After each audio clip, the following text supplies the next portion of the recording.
Bonjour, je suis content de vous retrouver pour vous présenter un de nos domaines coup de cœur de ces dernières semaines, qui est le domaine Vincent Girardin, en Bourgogne, qui se situe sur la commune de Meursault. Meursault, un des grands terroirs bourguignons.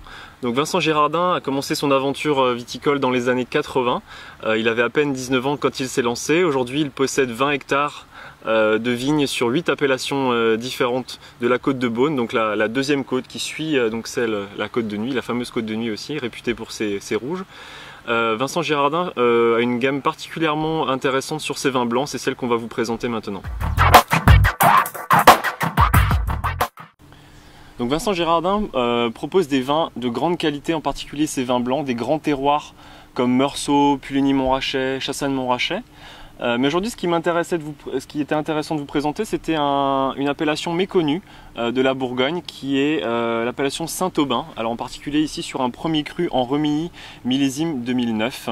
Donc il ne faut pas oublier ces appellations méconnues de la Bourgogne, comme Pernan-Vergelès, Auxey-Durès, Montély, qui sont des appellations moins réputées, mais on trouve encore on peut faire des bonnes affaires. On a des bons rapports qualité-prix dans ces régions-là. En particulier Saint-Aubin, qui est tout près de Chassagne-Montrachet et de Puligny-Montrachet, un peu à l'intérieur de la côte de Beaune, avec des vins d'une grande finesse pour moi, avec une finesse supplémentaire même par rapport aux vins de Puligny, avec des notes citronnées, beaucoup d'élégance, beaucoup de finesse dans les vins, des vins qui sont aussi plus accessibles jeunes que les Puligny-Montrachet ou les Chassagne-Montrachet. Donc je vous invite vivement à découvrir cette cuvée. Voilà. Donc bien sûr, ce vin est délicieux tout seul, mais bien sûr il sera encore meilleur accompagné d'un très joli plat. Et comme c'est le tout début de la saison, mais on va arriver vraiment dans le cœur de la saison dans quelques semaines, il y a un produit en particulier qui s'associera très bien avec ce Saint-Aubin, c'est la Saint-Jacques.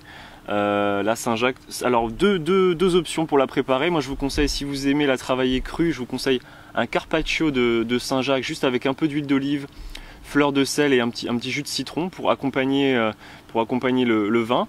Ou alors, si vous les préférez chaudes, je vous conseille juste de les poêler 1 minute sur chaque face, accompagné d'un risotto de champignons. L'accord sera magique.